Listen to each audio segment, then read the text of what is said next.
sistemas de endomembranas, todos los organelos membranosos como el retículo endoplasmático, tanto liso como rugoso, el aparato de Golgi, lisosomas, ¿no? Entonces todos ellos corresponden a este sistema de endomembranas, o sea, membranas internas, ¿no? Esas que les decía que miden 5 nanómetros, ¿no? ¿Listo? Y las vías de secreción, ¿no? Tenemos al retículo endoplasmático rugoso, aparato de Golgi, vesículas y luego terminan en la membrana. Esa es la vía de secreción, ¿sí? Secreción, todo lo que se exporta. Muy bien. Organelos energéticos, pues las mitocondrias, ¿no? Básicamente, las mitocondrias.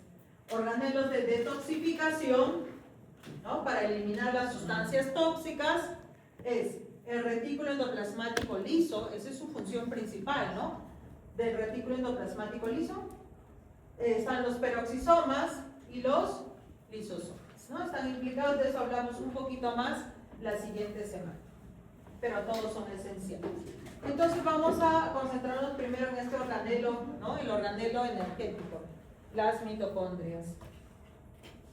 Y bueno, las tenemos allí, mejor las voy a pintar, si me deja pintar, sí, acá está. Entonces ahí está todas las mitocondrias.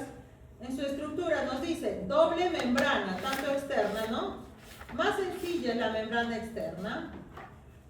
La membrana externa que está en naranja, ¿sí? Naranja. Y la membrana interna en rosado. Fíjense que la membrana interna tiene una serie de invaginaciones, ¿sí? Invaginaciones tiene la membrana interna, ¿sí? Ya está, como todas esas invaginaciones que también suelen tener algunas bacterias, ¿no? También, entonces es semejante, porque la estructura es muy semejante, ¿no? De una mitocondria es muy semejante a una célula procariota, ¿no? Una célula procariota. Pero bueno, entonces esta es la membrana interna, ¿sí? Y la membrana externa, que es más sencilla. Entre ambas membranas tenemos un espacio intermembrana, ¿sí? Vemos allí el tamaño de una mitocondria, 1 a 2 micras, el ancho hasta de 0,1 a media micra, ¿listo? Y lo que está dentro, todo lo que está dentro hacia adentro de la membrana interna mitocondrial viene a ser la matriz mitocondrial, ¿sí? Muy bien, entonces tenemos la matriz, membrana interna con sus crestas, que dan mucha superficie de membrana, la matriz mitocondrial, y como toda célula, ¿se acuerdan que le dije toda célula procariota tiene ribosomas? Son los organelos que todas las células tienen. Entonces, las mitocondrias tienen sus propios ribosomas, ¿no? Tienen sus propios ribosomas, ¿sí? Ahí está, 70S, ¿no? Ribosomas de tipo 70S, o sea, como los procariotas, ¿sí? ¿Qué más tenemos? Ahí está el ADN, ¿no? Las mitocondrias, el ADN mitocondrial, ¿sí? Entonces, ahí está, tiene su propio ADN, muy bien, el propio ADN aquí, que le permite, pues, producir algunas proteínas. Si bien es cierto, con el tiempo, ¿no? Con la evolución de esta relación endosimbiótica entre la célula procariota y eucariota, algunas proteínas mitocondriales se producen en la mitocondria, algunas proteínas mitocondriales se producen en el núcleo de la célula, ¿sí? Algunas se producen en el núcleo celular. ¿Qué más? ¿Cómo es el ADN mitocondrial? Circular, igual que una procariota, ¿no? Circular, lo que decimos un solo cromosoma, ¿no? El cromosoma único, que como les dije, con el tiempo ha ido decreciendo porque hay genes que se han ido hacia el núcleo, es cierto, pero sigue siendo un cromosoma cerrado, circular, ¿sí? Como el de las procariotas. Muy bien, ahí está. ¿Y cuáles son las funciones? Hablamos, su principal función, la más conocida, es la respiración celular para producir energía, ¿no? Y en este proceso de producción de energía tiene que seguir unos pasos. Primero se da el ciclo de Krebs. ¿Dónde ocurre el ciclo de Krebs? O el ciclo de los ácidos tricarboxílicos. ¿Dónde ocurre? Membrana no, en la matriz. ¿Ah? Ciclo de Krebs en la Además, la cadena transportadora de electrones, ese sí ocurre en la membrana. Es por eso que tiene estas invaginaciones, ¿sí? Para, igual que los mesosomas, ¿no? En las bacterias, mesosomas, o en las cianobacterias también, ¿no? Pero estas invaginaciones hacen que haya una mayor superficie de membrana. ¿Por qué necesitamos superficie de membrana? Para que quepan más cantidad de proteínas. Entonces la cadena transportadora de electrones es pues full proteínas, ¿no? O cadena respiratoria, ocurre en la membrana interna. Muy bien. La síntesis de ATP ocurre en la membrana interna mitocondrial. Además de ello, de la producción de ATP, ciclo de Krebs, cadena respiratoria, además, ¿qué ocurre? El metabolismo de los ácidos grasos, sobre todo el metabolismo de los ácidos grasos de cadena corta, ¿sí? De cadena corta, ¿de acuerdo? ¿Ok? La regulación del calcio intracelular también. Entonces ayuda a regular la concentración del calcio intracelular y nos dice apoptosis. ¿Qué pasa? Cuando una célula va a entrar en apoptosis, primero lo que se ve afectado es el núcleo celular y las mitocondrias. Sobre todo lo más rápido son las mitocondrias. Entonces, esta relación endosimbiótica, ¿no? Entre la célula eucariota y procariota que hizo la red de mitocondria es muy dependiente, de modo que si mueren las mitocondrias, muere la célula. Entonces, la falla en las mitocondrias genera apoptosis, ¿sí? Y los primeros pasos de la apoptosis, que eso lo vamos a ver en otra clase, pues es dañar a las mitocondrias, ¿sí? El daño en las mitocondrias.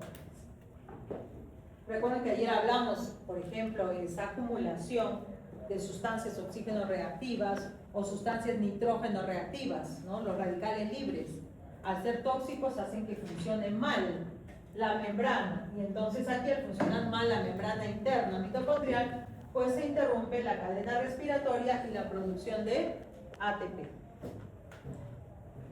En esta imagen estoy mostrando, ¿no?, que en realidad los procesos que ocurren en la mitocondria son contrarios al cloroplasma, al revés. ¿Por qué? En la mitocondria usamos oxígeno, producimos CO2, bueno, usamos oxígeno para producir agua. ¿Qué pasa en los cloroplastos? Usamos agua para producir oxígeno, ¿sí? Es al revés el proceso, ¿no? Entonces miren acá este acoplamiento, ¿no?, que se da. La oxidación aeróbica, obviamente, ahora estamos hablando de la mitocondria, ¿no? Miren aquí, se obtiene energía, hay enlaces químicos para producir energía, tenemos lípidos, azúcares, se da el proceso de la glicólisis, que eso es en el citoplasma, ¿no? Y la glucosa se degrada hasta ácido pirúvico o piruvato, ¿sí? Se produce poco ATP, ¿cierto? Pero igual se produce ATP y el NAD reducido, ¿sí? Ahí está. Entonces, este proceso se acopla, o sea, a través del piruvato se acopla, ¿no? A través del piruvato entra, ese ácido pirúvico entra y va a entrar a ¿qué cosa? Al ciclo de Krebs. Entonces, la etapa 2 en la oxidación aeróbica. Etapa 1, la glicólisis, ¿sí? Etapa 2, el ciclo de Krebs, ¿sí? Entonces, en el ciclo de Krebs también se produce ATP, poco, pero se produce, o GTP alternativamente también, y se produce CO2, ¿no? Ese CO2, ¿no?, que se acumula en la célula que tenemos que eliminar, ese CO2. ¿Y para qué nos sirve el ciclo de Krebs? Para producir NAD reducido, 3 NAD reducido, un FAT reducido, ¿no es cierto? Entonces, para producir las moléculas reductoras. Ese es el objetivo del ciclo de Krebs. Y estas moléculas reductoras entran a la cadena transportadora de electrones o cadena respiratoria, ¿sí? Entonces, esta cadena transportadora, ¿por qué? Porque cada vez estos protones que se van a separar acá, estas sustancias reductoras, hace posible que se transporten los electrones. Entonces, vemos aquí que la cadena transportadora ingresa un oxígeno y el oxígeno es reducido hasta agua. Por eso necesitamos moléculas reductoras, ¿no? Es reducido hasta agua. Bueno, al fin y al cabo, el agua es un producto secundario. ¿Qué nos interesa allí? Que esta cadena transportada de electrones genera una corriente de protones. Y esa fuerza de protones es la fuerza motriz, esa gradiente de protones, ¿no? Es la fuerza motriz para que en la etapa 4, o sea, la síntesis de ATP, se produzca ATP. ¿Listo? Ese ATP de las mitocondrias sale para dar energía al resto de la célula, ¿no? Vemos aquí al revés, ¿no? Parte de ese ATP, ahí está. Ok. Aquí, ¿qué es lo que vemos? El cloroplasto, ¿no? Aquí, por la luz solar, ingresan fotones de energía. Estos fotones de energía solar van a ser captados, absorbidos por los pigmentos. ¿Qué pigmentos, sobre todo? Clorofila. Claro, también carotenos también pueden hacerlo también, pero en menos eficiencia. El más eficiente es la clorofila, ¿no? Clorofila A, clorofila B, sobre todo. Ya. Entonces, nuevamente esto, ¿no? Esta producción esta absorción de energía hace posible activar nuevamente, ¿no? El transporte de electrones. Pero esta vez el transporte de electrones es al revés. Ya no es oxígeno y agua con las mitocondrias, es al revés. Aquí es agua, se supone que no, que se necesita agua para por eso regamos las plantitas con agua también, ¿no? Para que esta agua es transformada hasta oxígeno. Este oxígeno, producto secundario, es liberado al ambiente y es así, ¿no? Que nuestra atmósfera se volvió aeróbica, ¿no? Porque este oxígeno es liberado al ambiente. ¿Ok? ¿Listo? Y bueno, esta cadena de transporte de electrones genera también un gradiente de protones. ¿Listo? Tenemos moléculas reductoras también. Y esta es la fuerza motriz también para producir ATP. Se puede liberar este ATP también para darle a la célula energía, ATP. Y la última parte, pues se capta, esta vez se necesita, el CO2 no se libera como aquí, sino se capta este CO2, por eso digo que es al revés todo esto, ¿no? Y esto pues activa la rubisco, ¿no? La enzima rubisco para que las moléculas C5, ¿no? Carbono 5, capten un carbono más del CO2 y se transformen en moléculas C6. Y a partir de C6, recuerden la glucosa, ¿cuántos carbonos tiene? 6 carbonos, justamente es para producir azúcares, básicamente la glucosa. ¿Sí? Entonces ahí están los procesos, cómo se acoplan, ¿no? Tanto la oxidación aeróbica como la fotosíntesis. Ahí, aquí hablo un poquito más, ya nos miramos, dejamos el lado del cloroplasto y solo aquí está la oxidación aeróbica, que yo les decía, esta es acá hablamos de la mitocondria, la membrana mitocondrial externa es permeable a los metabolitos, deja pasar los metabolitos de la membrana externa mitocondrial y pasa, ¿no? Por efecto de lanzadera, pasa el piruvato, ¿no? El piruvato es transportado hacia la matriz, esta es la membrana interna, ¿sí? Esta es la membrana interna, el espacio, intermembrana, ¿listo? El piruvato ingresa, ¿no? Ingresa este piruvato, ¿sí? Hacia la matriz y aquí finalmente se obtiene lo que se transforma acetilcoenzima A y la acetilcoenzima A entra al ciclo de Krebs. Recuerden que en el ciclo de Krebs se libera CO2, ¿sí? Y se producen moléculas reductoras, 3 NAD reducido y un FAT reducido. ¿Listo? Ese es el ciclo de Krebs, ¿no es cierto? Ya está. Y luego la siguiente etapa, la cadena respiratoria, cadena transportadora de electrones, ¿no es cierto? Ahí tenemos las moléculas reducidas, ¿no? Se reducen las moléculas reducidas y se utilizan en la cadena transportadora de electrones. Y vemos allí, ¿no? Que todas estas proteínas, ¿no? Estas proteínas van generando saltos en los electrones y acumulando los protones, Miren acá, protones, ¿no? Cada vez en todo este proceso se acumulan protones, ¿en dónde? ¿Qué es esto? ¿Dónde se acumulan los protones? Esto es. Entonces cada vez que pasan y se van reduciendo todas estas moléculas, los protones van hacia el espacio intermembrana y se van acumulando para generar una corriente, una concentración de protones en ese espacio intermembrana. Y luego viene, esta es la ATP sintasa, complejo F0, F1, ¿no? Capta sus protones y esa es la fuerza motriz, ¿no? Del ATP sintasa, que funciona como un molino, ¿no? Un molino que es movido por esa corriente de protones, mueve al ATP sintasa para que produzca, a partir de ADP más fósforo inorgánico, produzca ATP. Y vemos aquí que los transportadores en membrana interna mitocondrial sacan ATPs, cada vez que sale un ATP ingresa un ADP, ingresa el fósforo inorgánico y salen hidroxilos, y en fin, bueno, luego este ATP pasa a dar energía a toda la célula. ¿Listo? Ahí está, nuevamente insistiendo en el asunto. Pero bueno, este es un acoplamiento, ¿no? Este se acopla, bueno, en este caso todavía hablamos, les prometí, ¿no? Pero otra vez yo insistí, me había olvidado de esta. Que también está el acoplamiento, ¿no? Con el proceso de fotosíntesis.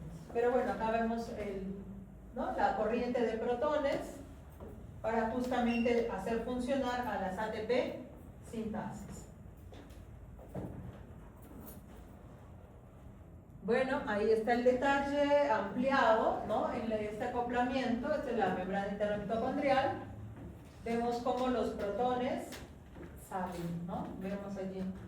Y vemos aquí los antiportadores de ATP y ADP. Para cada vez que se produce ATP, sale un ADP y viceversa, ¿no? Para renovar. Entonces, ¿qué tenemos aquí? Transportador de fosfato, antitransportador ATP-ADP, ¿sí? Estos transportadores están a nivel de la membrana interna mitocondrial. Ok, eso es con respecto al metabolismo, ¿no? De oxidación en la mitocondria. ¿Sí? ¿Qué más? Simplemente acá quería mostrar la reproducción mitocondrial, que es pues un proceso de simplemente fisión, ¿no? Fisión, una fisión simple, así como es la reproducción tan sencilla en bacterias, ¿no? Entonces vemos aquí, no, esto bueno, son marcas para denotar la reproducción. Entonces la reproducción de las mitocondrias es independiente a la reproducción de la célula. En realidad en la célula se pueden reproducir estas mitocondrias justamente cuando la célula tiene mayor requerimiento energético. Entonces, conforme la célula va necesitando mayor requerimiento energético, pues las mitocondrias, según se necesiten, se van a reproducir por una simple fisión. Bueno, se salió la imagen, pero es igual, ¿no? ¿Sí? Este modelo de bipartición o fisión simple, ¿no? En la cual vemos que a partir de una célula madre se generan dos células hijas. Esa es la historia de las mitocondrias. ¿Ya? Entonces, esto es dependiente de la necesidad energética de la célula. Claro, con limitaciones, no es que todo el tiempo full, la célula no se puede llenar en mitocondrias, ¿no? Hasta cierto punto cuando aumenta el requerimiento energético de las células. ¿Ya? Y bueno, aquí está el ADN mitocondrial. El ADN mitocondrial, ¿no? Que tiene ciertas regiones, por ejemplo, mira acá, genes para la producción de ATPasas, genes para la producción del citocromo B, que es parte de la cadena respiratoria, producción de ARNs para los ribosomas, etcétera, ¿no? Tiene algunos genes.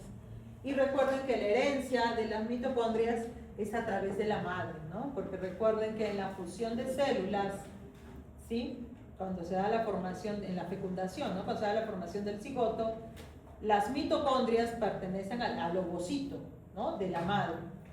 Al pertenecer a las mitocondrias al ovocito de la madre, la herencia mitocondrial es de la línea materna, ¿sí? De la línea materna.